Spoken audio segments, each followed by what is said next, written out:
إنما يخشى الله من عباده العلماء. بسم اللہ الرحمن الرحیم. السلام علیکم ورحمۃ اللہ وبرکاتہ. دوستو، امید ہے کہ آپ سب خیر و عافیت سے ہوگے. اللہ کے فضل و کرم سے میں بھی خیریت سے ہوں. میرے عزیز ساتھیوں، آج آپ حضرات کی خدمت میں رسول اللہ صلی اللہ علیہ وسلم کی طرف منسوب ایک روایت کی حقیقت پیش کروں گا. ساتھ ساتھ طائف کا جو واقعہ ہے اس میں رسول اللہ صلی اللہ علیہ وسلم کو جو پتھر مارے گئے ہیں، مشرکین طائف نے جو پتھر مارے ہیں، ان کی کیا حقیقت ہے، اس پہ بھی انشاءاللہ مفصل بات کریں گے. میرے عزیز ساتھیوں، بہت سے حضرات تو وہ ہوتے ہیں جو اپنی اصلاح چاہتے ہیں اور سوال کرتے ہیں کہ مفتی صاحب فلاں روایت کی حقیقت کیا ہے ہمیں بتا دیجئے، فلاں واقعے کی حقیقت کیا ہے ہمیں بتا دیجئے. تو یہ لوگ تو ہوتے ہیں اپنی اصلاح کرنے والے، اور کچھ حضرات بغض میں اتنے آگے بڑھ جاتے ہیں، عداوت میں اتنے آگے بڑھ جاتے ہیں کہ وہ واقعات کو یا تو سرے سے ہی انکار کر دیتے ہیں یا پھر جھوٹا بتانے لگتے ہیں، اور ساتھ میں ہمیں کہتے ہیں کہ اگر آپ اصل ہے، اگر آپ نفس پرست نہیں ہیں، ایسے ایسے الفاظ کہتے ہیں. تو اس واقعے سے ذرا پردہ اٹھا کے دکھائے. کیوں؟ اس لیے کہ یہ واقعہ فضائل اعمال میں موجود ہے. یہ واقعہ فضائل اعمال میں موجود ہونے کی بنیاد پہ ان صاحب نے اعتراض کیا ہے کہ یہ واقعہ رسول اللہ صلی اللہ علیہ وسلم کو پتھر مارے جانے والا حصہ یہ بالکل بے بنیاد ہے. ان صاحب کا یہ کہنا ہے. تو کیا ہے اس کی حقیقت؟ تو انشاءاللہ مفصل بات ہوگی، تفصیل سے بات ہوگی. ویڈیو اگر تھوڑا بڑا ہو جائے تو صبر و تحمل سے دیکھ لینا. تو سب سے پہلے ہم بات کرتے ہیں کہ آپ صلی اللہ علیہ وسلم پہ امت کے اعمال پیر اور جمعرات میں پیش ہونا، یہ بہت مشہور روایت ہے کہ رسول اللہ صلی اللہ علیہ وسلم پر امت کے اعمال پیر اور جمعرات میں پیش ہوتے ہیں. کیا ہے اس روایت کی حقیقت؟ اس روایت کی حقیقت جاننے سے پہلے یہ بات ضرور جان لیجئے کہ بہت سی صحیح روایتیں رسول اللہ صلی اللہ علیہ وسلم کی ایسی ہیں جن سے یہ بات ثابت ہو جاتی ہے کہ امت کے اعمال رسول اللہ صلی اللہ علیہ وسلم پہ پیش کیے جاتے ہیں. بہت سی روایتیں ہیں، صحیح سند سے ثابت ہے یہ. تو یہ تو بالکل صحیح ہے کہ امت کے اعمال پیش ہوتے ہیں، اور یہ بھی صحیح سند سے ثابت ہے کہ اللہ تعالیٰ کے یہاں پر بھی رسول اللہ صلی اللہ علیہ وسلم کی امت کے اعمال پیش ہوتے ہیں اور پیر اور جمعرات میں پیش ہوتے ہیں. لیکن خاص کر کے رسول اللہ صلی اللہ علیہ وسلم کے سامنے امت کے اعمال پیر اور جمعرات میں پیش ہوتے ہیں، ایسی کوئی سند والی روایت ہے ہی نہیں. ایسی کوئی سند والی روایت ہے ہی نہیں. میں بنوری ٹاؤن کا فتویٰ آپ حضرات کی خدمت میں پیش کروں گا. ڈسکرپشن کھول کے دیکھ لیجئے گا، آپ کو وہ پوری تفصیل مل جائے گی کہ امت کے اعمال رسول اللہ صلی اللہ علیہ وسلم پہ پیش ہوتے ہیں لیکن پیر اور جمعرات کی تعین نہیں ہے. اللہ تعالیٰ کے یہاں امت محمدیہ کے اعمال پیش ہوتے ہیں اور پیر اور جمعرات کے دن ہوتے ہیں. یہ بالکل درست ہے. تو یہ جو آپ صلی اللہ علیہ وسلم کی طرف منسوب کیا جاتا ہے کہ امت کے اعمال پیر اور جمعرات میں پیش ہوتے ہیں، یہ بغیر سند والی روایت ہے. اس کو بیان کرنے سے بچے، بالکل بھی بیان نہ کرے اس کو. کیوں؟ اس لیے کہ آپ صلی اللہ علیہ وسلم کی طرف منسوب کرنے کے لیے معتبر سند کا ہونا ضروری ہے، اور یہاں تو سند کا کوئی اتا پتہ ہی نہیں ہے. تو یہ بات خوب اچھے سے سمجھ لیجئے. اب ہم آتے ہیں طائف والے واقعے کی طرف.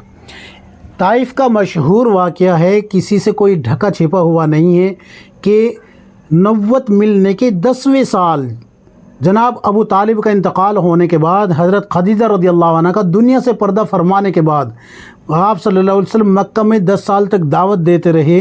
نبوت ملنے کے 10 سال تک دعوت دیتے رہے، اور جب حضرت خدیجہ رضی اللہ عنہ بھی دنیا سے پردہ فرما گئی تو مشرکین مکہ نے ستانے میں کوئی کسر نہیں چھوڑی، کیونکہ ابو طالب کی جو سپورٹ آپ صلی اللہ علیہ وسلم کو تھی وہ بھی ختم ہو چکی تھی.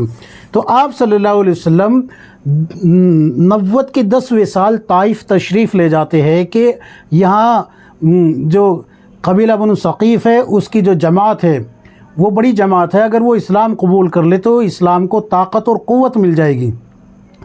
تو آپ صلی اللہ علیہ وسلم وہاں کے 3 سرداروں کے پاس تشریف لے جاتے ہیں اور تینوں سے بات کرتے ہیں. یہ فضائل اعمال میں آپ کو واقعہ مل جائے گا.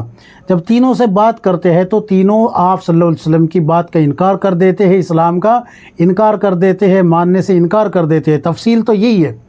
اب سوال یہاں کھڑا ہوتا ہے کہ جب آپ صلی اللہ علیہ وسلم یہاں سے مایوس ہو کے، ان سرداروں کے پاس سے مایوس ہو کے، طائف میں دوسرے لوگوں کو اسلام کی دعوت دینے کے باوجود کوئی اسلام قبول نہیں کرتا، اور آپ صلی اللہ علیہ وسلم مایوس ہو کے جب وہاں سے چلنے لگتے ہیں تو یہ طائف والے آپ صلی اللہ علیہ وسلم کے پیچھے لڑکوں کو لگا دیتے ہیں جو تالی پیٹتے ہیں، ہنستے ہیں اور پتھر مارتے ہیں.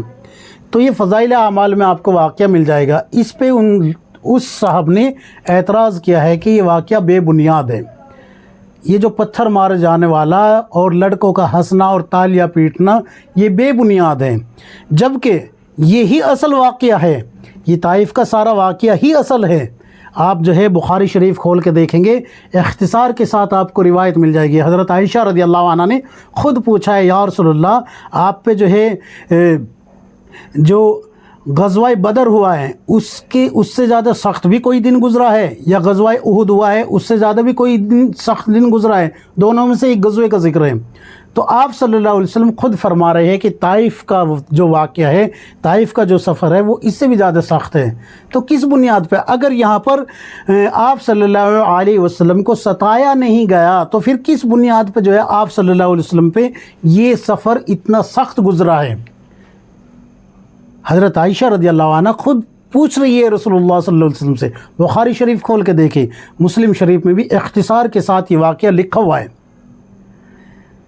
اسی طریقے سے جب آپ مسند احمد کھول کے دیکھیں گے، اسی طریقے سے زرقانی کھول کے دیکھیں گے، جلد نمبر 1 صفحہ نمبر 299 کھول کے دیکھیں، اصابہ جلد نمبر 1 صفحہ نمبر 266 کھول کے دیکھیں، ابن سید الناس عیون جلد نمبر 1 صفحہ نمبر 134 کھول کے دیکھیں گے.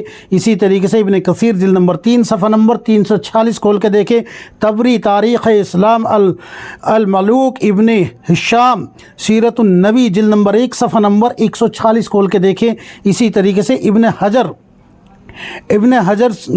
جو ہے کتنے بڑے محدث ہے، ان کی جو کتاب ہے الاصابہ جلد نمبر 2 صفحہ نمبر 267 کھول کے دیکھیں گے، اس میں بھی آپ کو مل جائے گا. اسی طریقے سے طبرانی میں بھی مل جائے گا، اسی طریقے سے معجم ابن حجر میں بھی مل جائے گا، اور فتح الباری میں بھی آپ کو یہ واقعہ مل جائے گا. سیرت مصطفیٰ جلد نمبر 1 صفحہ نمبر 296 297 298 مولانا ادریس صاحب کاندلوی جب یہ کوئی کتاب لکھتے ہیں تو یہ سند پہ بڑی بحث کرتے ہیں. حضرت مولانا ادریس کاندلوی رحمۃ اللہ علیہ جب کتاب لکھتے ہیں تو سندوں کے اوپر، واقعے اور روایت کے سند کے اوپر بڑی بحث کرتے ہیں. انہوں نے جو ہے یہاں پر یہ جو ہے نا سیرت مصطفیٰ جلد نمبر 1 صفحہ نمبر 296 297 298 جب آپ اس کو کھول کے دیکھیں گے پوری تفصیل کے ساتھ یہ پورا واقعہ لکھا ہوا ہے. آپ نے جو ہے فضائل اعمال میں صرف یہ پڑھا ہے کہ رسول اللہ صلی اللہ علیہ وسلم کو پتھر مارے گئے ہیں، لیکن آپ کو شاید یہ معلوم نہیں ہے کہ رسول اللہ صلی اللہ علیہ وسلم جس وقت مکہ سے چلے تھے تو اس وقت آپ صلی اللہ علیہ وسلم کے ساتھ حضرت زید بن حارثہ رضی اللہ عنہ بھی ساتھ تھے. حضرت زید بن حارثہ رضی اللہ عنہ ساتھ ہونے کی وجہ سے آپ صلی اللہ علیہ وسلم پہ جب لوگ پتھر مار رہے تھے تو یہ آپ صلی اللہ علیہ وسلم کو اپنے دائرے میں لے رہے تھے، یعنی کہ ڈھال بن جا رہے تھے. حضرت زید بن حارثہ رضی اللہ عنہ بہت زیادہ زخمی ہوئے ہیں، سر بھی حضرت زید رضی اللہ عنہ کا پھٹ گیا تھا. آپ صلی اللہ علیہ وسلم کے جوتے مبارک خون سے تر ہو گئے تھے. اور یہ سارے واقعے صحیح، یہ ساری روایت جو ہے نا جو میں نے حوالے پیش کیے ہیں یہ سب کے سب صحیح سند سے ثابت ہیں، ساری کی ساری صحیح سندیں ہیں سب کی سب. اگر آپ طائف کے اس واقعے میں سے رسول اللہ صلی اللہ علیہ وسلم کی مصیبت والا حصہ نکال دیتے ہیں تو پھر وہ جو دعا آپ صلی اللہ علیہ وسلم نے کی ہے، اے اللہ تو مجھے کس کے حوالے کرتا ہے؟ کسی اجنبی بیگانے کے جس پہ تو نے مجھے جس کو میرے اوپر قابو دے دیا ہو؟ اے اللہ اگر تو مجھ سے ناراض ہے تو تیری ناراضگی اس وقت تک دور کرنا ضروری ہے جب تک کہ تیری ناراضگی دور نہ ہو جائے، اور اگر تو مجھ سے راضی ہے تو پھر مجھے کسی کی پرواہ نہیں. پھر تو اس دعا کا بھی کوئی مطلب نہیں رہ جاتا. کس لیے آپ صلی اللہ علیہ وسلم نے یہ دعا کی؟ پھر اگر یہ واقعہ نکال دیا جائے تو عتبہ اور شیبہ کا جو باغ ہے جس میں رسول اللہ صلی اللہ علیہ وسلم نے قیام کیا ہے، اور وہاں پر عداس رضی اللہ عنہ جو کہ حضرت یونس علیہ السلام کی قوم سے تھے، وہ ایمان میں داخل ہوئے، پھر ان کے بھی ایمان کا انکار ہو جاتا ہے۔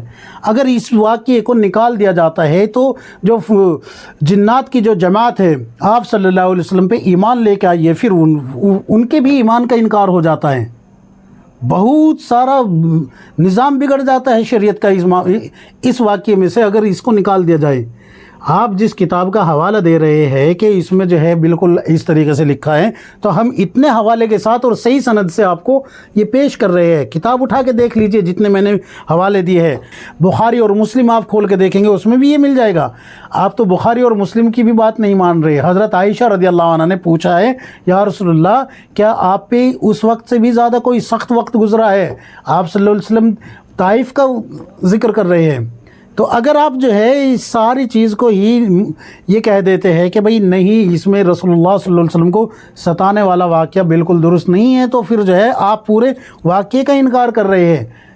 طائف سے واپسی کے بعد کا جتنا بھی مرحلہ گزرا ہے وہ سب کے سب کا آپ انکار کر رہے ہیں۔ پھر تو کس بنیاد پر آپ انکار کر رہے ہیں؟ آپ کے پاس کوئی دلیل ہوگی نہیں۔ اگر دلیل ہے تو پھر ان روایتوں کی سند جو ہے، اگر آپ جو ہے اپنی اس دلیل کو قوی مانتے ہیں جو بقول آپ کے پاس ہے، تو پھر بخاری بھی، مسلم بھی، اور یہ ساری کتابیں جس میں کہ فتح الباری بخاری کی شرح بھی موجود ہے، سب کی سب کو جو ہے آپ نے ایک سائیڈ میں رکھ دیا، اور آپ کو اس واقعے کی اس کتاب کے اندر سند کا کوئی علم بھی نہیں ہوگا جس کتاب کا آپ حوالہ پیش کر رہے ہوگے۔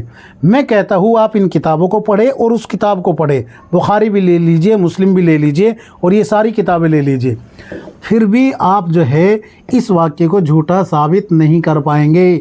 رسول اللہ صلی اللہ علیہ وسلم کو ستایا گیا ہے، اس میں کوئی شک نہیں ہے، یہ واقعہ بالکل درست ہے۔ اس کو جو ہے آپ اگر سرے سے ہی نکار دیں گے تو پھر تو جو ہے پورے واقعے کا انکار کر دیا، اور اگر آپ اس میں سے یہ نکالنا چاہتے ہیں کہ رسول اللہ صلی اللہ علیہ وسلم کو پتھر نہیں لگے، پتھر نہیں مارے گئے، یہ جھوٹا ہے، تو پھر آپ جو ہے آپ صلی اللہ علیہ وسلم کا طائف سے نکلنے والا سارا سفر اور مکہ تک واپس پہنچنے والا سارا سفر آپ اس کا سب کا انکار کر رہے ہیں۔ کیوں آپ صلی اللہ علیہ وسلم جو ہے عداس کے پاس یعنی کہ عتبہ شیبہ کے باغ میں پہنچے، اور عداس کیوں انگور لے کے حاضر ہوا، اور کیوں پھر ایمان میں داخل ہوا، اور کیوں جو ہے جنات کی جماعت جو ہے ایمان میں داخل ہوئی، حتیٰ کہ آپ جو ہے اگر کتاب حیات الصحابہ کھول کے دیکھیں گے اس میں طائف میں بنو ثقیف کا جو واقعہ پیش آیا ہے کہ ایمان میں داخل ہوئے، تو وہاں پر سب سے پہلے کس کا نام آیا؟ عروہ بن مسعود رضی اللہ عنہ کا۔ حضرت عروہ بن مسعود رضی اللہ عنہ کیا کہہ رہے ہیں کہ ابھی آپ صلی اللہ علیہ وسلم بنو ثقیف کے پاس سے واپس پہنچے تھے، لیکن ابھی منزل مقصود پر نہیں پہنچے تھے کہ میں ان سے جا ملا اور میں نے اسلام قبول کر لیا، اور میں نے کہا یا رسول اللہ میں اپنی قوم میں جا کے ایمان کی دعوت دوں گا۔ آپ صلی اللہ علیہ وسلم نے کہا کہ وہ تمہیں قتل کر دیں گے۔ تو حضرت عروہ بن مسعود رضی اللہ عنہ کہتے ہیں کہ وہ مجھے اس طریقے سے محبوب رکھتے ہیں جیسے کہ اپنی بیٹیوں کو محبوب رکھتے ہیں، لیکن جیسے ہی عروہ بن مسعود رضی اللہ عنہ نے دعوت دی تو ان کو شہید کر دیا گیا۔ تو اس کا بھی انکار آتا ہے۔ کس کا انکار کریں گے؟ صرف ایک کتاب کی بنیاد پہ؟ آپ اس کتاب کو کھولے، پڑھے، کسی نے آپ کو کہہ دیا اور آپ نے جو ہے مان لیا، تحقیق کر لیجئے پہلے اچھے سے۔ امید ہے کہ سمجھ میں آ گئی ہوگی بات۔ اللہ تعالیٰ مجھے بھی آپ کو، ہم سب کو کتاب و سنت کے مطابق زندگی گزارنے کی توفیق عطا فرمائے، آمین یا رب العالمین۔